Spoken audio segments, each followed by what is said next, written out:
mga haligi ng maisong walang iba kung hindi si Atty. Trixie Cruz!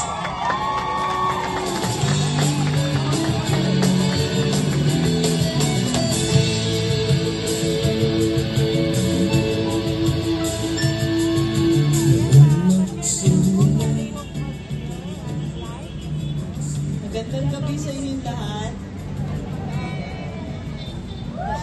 Dami natin ngayon. Oy, lapit kayo ng konti kasi hindi ako pala sigaw eh. So, gusto ko lang magkwento. Ito lang nakakarating lang. Kakatapos lang. Ay, pero every time may bumubusina, sumasang-ayon sila sa atin. Kaya pag may dumadaan na bumubusina, sisigaw rin tayo. Marcos, resign! Marcos, resign! Bakit Marcos resign? Ang pinakapunong dulo ng ating pagtitipon-tipon ngayon, itong corruption. Ano yung mukha ng corruption? Kasi kailangan may mukha yung kalaban natin eh. Nitong nakaraan na earthquake sa Cebu, diba, tayo tumulong, padala tayo ng mga tulong. Dun sa Cebu, si VP Inday, unang-una nandun na, migay na. Walang nakakaalam, hindi siya kinover ng media. Kahit ano yung sinasabi ko, basta may bumusina, makisama tayo. Bakit? Kapwa Pilipino natin yan. At nagpapadala sila ng mensahe sa atin na nakikiisa sila sa atin. Hindi man nila tayo pwedeng tigilan, naparinig at pinaparamdam nila sa atin na Marcos resign! Marcos resign! Habang naghihintay tayo, may kwento ko. So, during the earthquake, matapos yung earthquake, may doon dumating na Marcos resign! Marcos resign! Marcos resign! Saya. Tignan nyo, yan ang mga kababayan natin. Maraming naniniwala. Marcos resign! Okay. Ang galing. Okay. Marcos resign! Marcos resign! Marcos resign! Marcos resign! Okay. Bigyan niyo ako 5 minutes. Okay, game. So, during the earthquake, may mga dumating din naman na ayuda galing sa gobyerno. May relief goods, gas, 20 pesos na lang.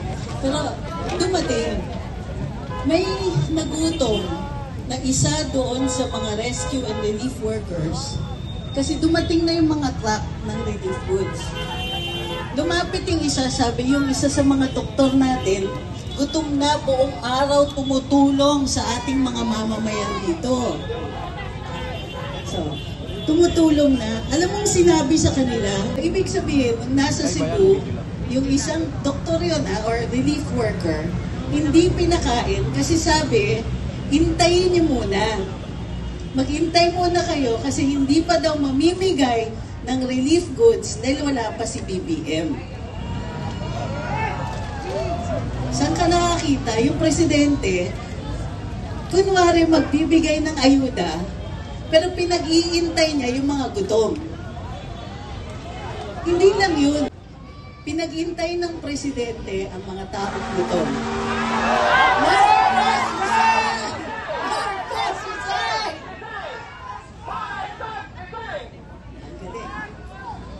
Okay. Ibig sabihin nun, pagka pinag-iintay niya, kasi gusto niya may coverage. Gusto niya may photo ops, tapos parang graduation, di ba? Aabutan niya yung mga biktima, yung mga nasalanta, aabutan niya ng ayuda. Tapos gagawing photo ops. Ang tawag nun, korupsyon. Kasi ninanakaw niya. Ang ninanakaw niya sa ating mga kababayan, dignidad. Ang mukha ng korupsyon ay yung nakaw. Ano yung magnanakaw? Nagnanakaw hindi lang ng pera, ng dignidad natin. Isipin nyo, nanlilimos tayo ng pera na ating nilaan, ating binayaran bilang buwis. Pag-iintayin nila tayo ng serbisyong bayad na. Ninanakaw nila yung karapatan natin sa mga serbisyo ng gobyerno, sa infrastructure ng gobyerno. Ninanakaw nila lahat ng mga protective mechanisms. Yung flood control, isang paraan yan para protektahan tayo at di tayo malunod. Pero anong ginagawa nila?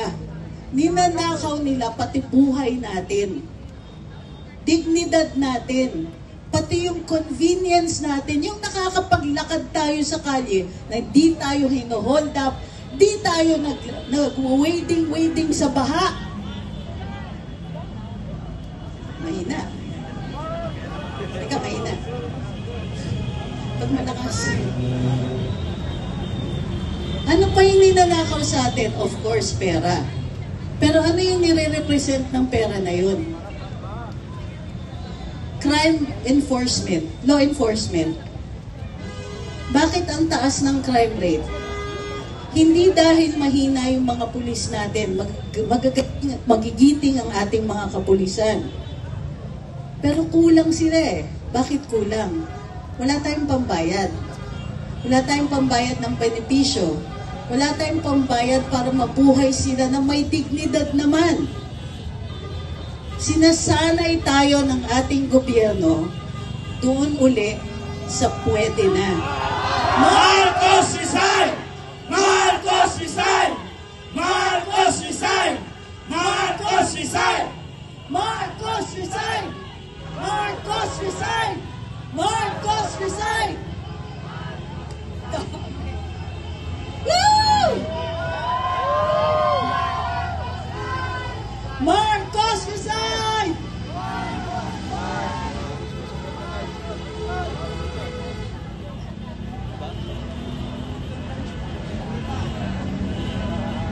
Kumusta ang kontrata?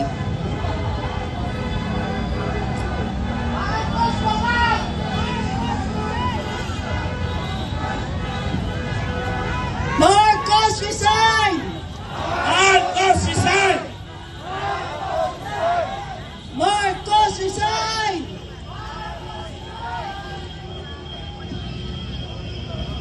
Woo! Muli, hindi pera ang ninanakaw sa atin. Serbisyo, infrastructure, kasama dyan ng flood control, law enforcement, depensa sa ating sariling bayan, pati dignidad natin bilang mga Pilipino. Binibenta ni Marcos dignidad ng Pilipino sa mga dayuhan. May mga dayuhan na ayaw ng Duterte. Sila po ay nagdidikta sa ating Pangulo. Pati ba naman yan?